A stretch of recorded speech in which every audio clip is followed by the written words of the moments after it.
Di channel ini gue upload konten apapun yang gue suka. Subscribe dan nyalain lonceng notifikasi jadi gak ketinggalan video berikutnya. Saat mendengar nama pelukis Caravaggio, yang langsung terbersit di benak gue adalah sebuah teknik lukis yang disebut chiaroscuro, di mana Caravaggio menggunakan konsep gelap terang untuk membangun depth, volume, dan unsur drama dalam lukisan-lukisannya. Anyway, gue udah pernah membahas tentang Caravaggio, chiaroscuro, dan konteksnya dengan fotografi. Buat yang belum pernah lihat videonya, kalian bisa klik link di kanan atas atau di kolom deskripsi. Namun saat melihat lagi lukisan-lukisan Caravaggio, khususnya yang bertema kekristenan, gue baru menyadari suatu hal bahwa ternyata Caravaggio selalu melukis figur Yesus dengan konsep yang berbeda dengan karya-karya pelukis lainnya. Kayak apa lukisannya? Nah, mari kita bahas. Figur-figur religius seperti nabi, orang-orang suci atau santo, serta para pemimpin spiritual lainnya selalu mempunyai dua sisi yang berbeda dan bertolak belakang. Yang pertama sisi divinity atau keilahian, yang kedua sisi manusianya. Pada teks-teks religius dan turunannya seperti cerita-cerita serta penggambaran dalam lukisan, figur-figur ini lebih banyak ditampilkan dari sisi keilahiannya, mulai dari kelahiran dan kematiannya yang diselimuti kejadian luar biasa, hingga melakukan berbagai macam mukjizat di dalam kesehariannya. Cerita dan penggambaran sosok dengan elemen keilahian ini mempunyai beberapa tujuan, antara lain menaikkan status religiositas atau kesalehan yang lebih tinggi dan menjadi figur yang berbeda dan istimewa di antara para pengikutnya. Hal ini berfungsi untuk menambah kredibilitas dari figur tersebut, menambah keimanan, dan pada akhirnya berujung pada sebuah ketaatan. Aspek-aspek keilahian inilah yang menjadi atribut dan terlihat pada karya lukisan-lukisan terkenal, mulai dari segi naratifnya, subject matternya, hingga berbagai macam visual simbol. Sekarang kita lihat bagaimana aspek keilahian tersebut disematkan dalam beberapa karya lukis terkenal. Pertama, The Transfiguration, karya salah satu pelukis Renaissance terkenal, Raphael.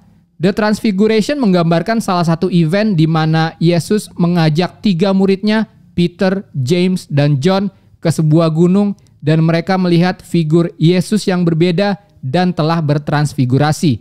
Seperti yang tertulis dalam Alkitab, His face shone like the sun and his clothes become as white as light. Event ini digambarkan Raphael dengan cara menempatkan figur murid-murid Yesus di altar yang tinggi sebagai simbolisasi gunung, dan melihat Yesus terangkat dan melayang dengan wajah dan pakaiannya yang bersinar, sementara di sisi-sisinya terlihat Musa dan Elijah yang juga menyaksikan peristiwa tersebut. Lukisan ini jelas banget menampilkan figur Yesus dari sisi keilahiannya, mulai dari subject matter hingga simbol-simbol visualnya. Oke, contoh kedua adalah lukisan dari Rembrandt yang berjudul The Raising of Lazarus, di mana dikisahkan Yesus yang membangkitkan Lazarus dari kematian, sebagaimana yang tercantum dalam Gospel of John.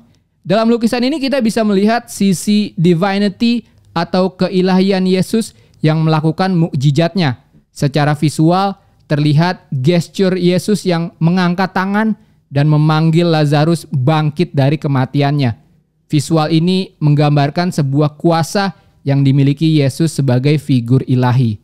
Untuk karya-karya lain yang menampilkan sisi ilahiyah Yesus secara simbolik, kalian bisa lihat juga lukisan-lukisan dari era Bizantium, di mana biasanya Yesus ditampilkan dengan visual berjubah merah sebagai simbol orang suci, lingkaran halo di belakangnya, serta dilengkapi dengan background yang syarat dengan simbol-simbol kekristenan. Menarik. Oke, itu penggambaran Yesus dan figur-figur religius lainnya dari sisi ilahiyahnya. Sekarang saatnya kita melihat bagaimana Caravaggio menggambarkan figur Yesus dengan cara dan interpretasinya sendiri yang tercermin melalui lukisan-lukisannya.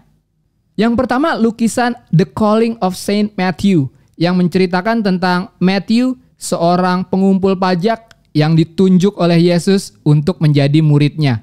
Matthew terlihat menghitung koin di sebuah meja bersama 4 orang lainnya. Yesus pun mulai muncul dan menunjuk ke arah Matthew yang terlihat dengan ekspresi penuh ketidakpercayaan. Kalau kita lihat karya lukisan ini, jelas Caravaggio tidak menampilkan Yesus dengan sisi keilahiannya. Setidaknya tidak dengan cara yang gamblang. Bahkan di adegan ini, figur Yesus terlihat tidak dominan dengan berada di sisi gelap dari chiaroscuro. Kenapa gue sebut Caravaggio tidak secara gamblang menampilkan keilahian Yesus? Karena kalau kita lihat lagi, ternyata Caravaggio menampilkan aspek tersebut melalui detail-detail kecil dan berbagai macam simbol. Yuk kita lihat.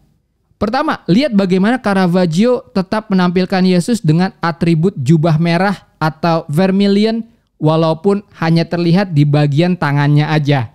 Simple, tidak signifikan, namun mampu mengukuhkan identifikasi bahwa ini adalah sosok Yesus Kristus. Masih di bagian tangan, lihat deh bagaimana gesture tangan dari Yesus mirip dengan gesture tangan siapa coba? Yes, tangan Adam di lukisan Creation of Adam karya Michelangelo. Tangan yang sama yang bersentuhan dengan Tuhan sekarang melalui Yesus memanggil Matthew untuk mengikuti jalannya.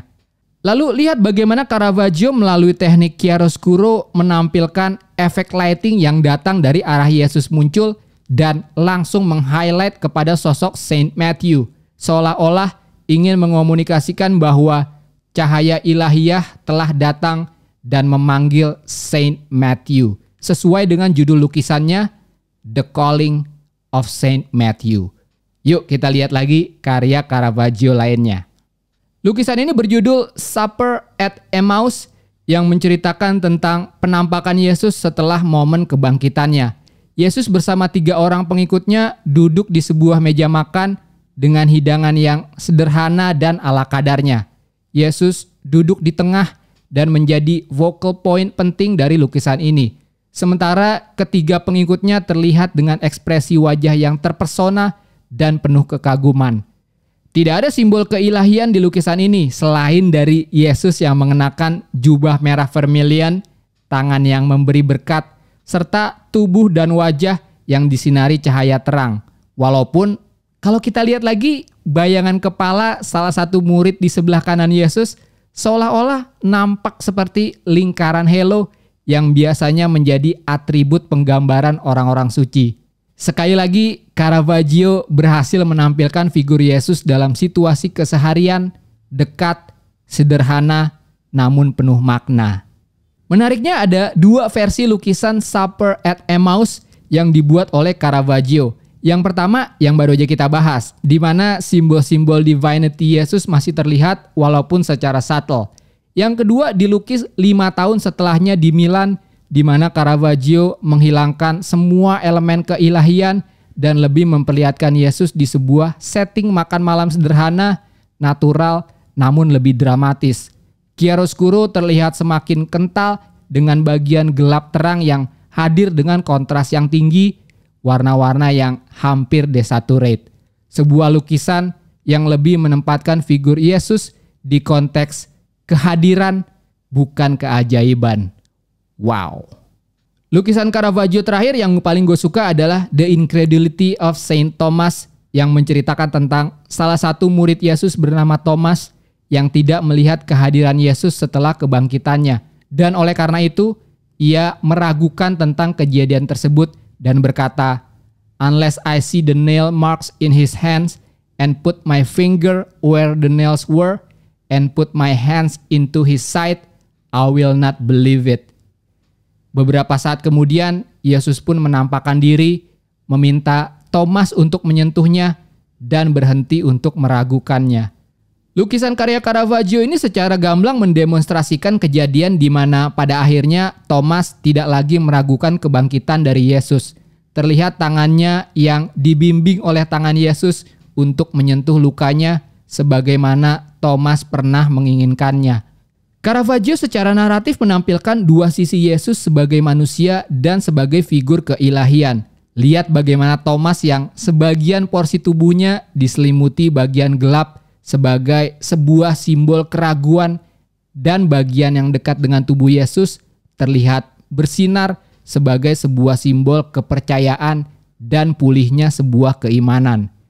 Di satu sisi adegan ini terlihat seperti adegan sehari-hari yang jauh dari sebuah peristiwa yang istimewa. Namun di sisi lain, jika kita mengetahui subject matter dan aspek naratifnya, kita tahu bahwa ini adalah sebuah momen keajaiban di mana Yesus telah membuktikan kepada Thomas bahwa ia telah bangkit dan Thomas pun percaya. Yesus pun berkata, "Because you have seen me, you have believed. Blessed are those who have not seen and yet have believed." Tanpa penggambaran sosok Yesus yang terangkat ke langit, tanpa adegan memperlihatkan mukjizatnya, tanpa simbol-simbol visual yang nyata terlihat, Caravaggio berhasil menggambarkan figur Yesus dalam sebuah keajaiban yang menyatu dalam keseharian. Wow. Nah, segitu video kali ini. Gimana? Menarik gak? Tulis feedback kalian di kolom komentar. Kalau ada ide nextnya bikin video apa lagi, tulis juga di bawah. Seperti biasa, klik like kalau kalian suka video ini, dislike aja kalau nggak suka. Follow Instagram gue Tangan Belang. Cek link di deskripsi untuk informasi lebih lanjut tentang video ini. Thanks for watching. I'll see you next time.